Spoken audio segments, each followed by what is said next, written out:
Hello guys, sinong kagaya ko?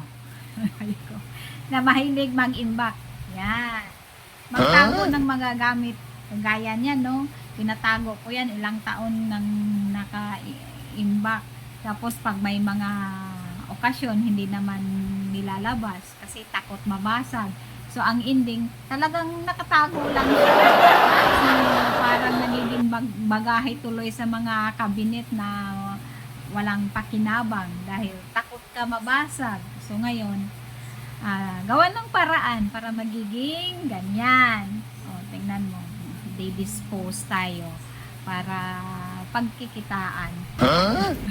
At least hindi nakatago. Kasi anhin mo naman yun.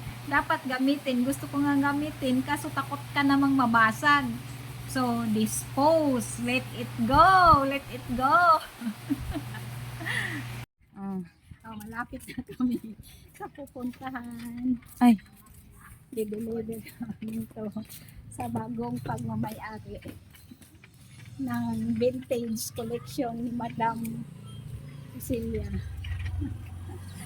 Ang hirap para mag-let go ng gamit. Lalo na pag mahal. Magiging attached ka sa gamit. Okay na? 35. Pwede na. 35.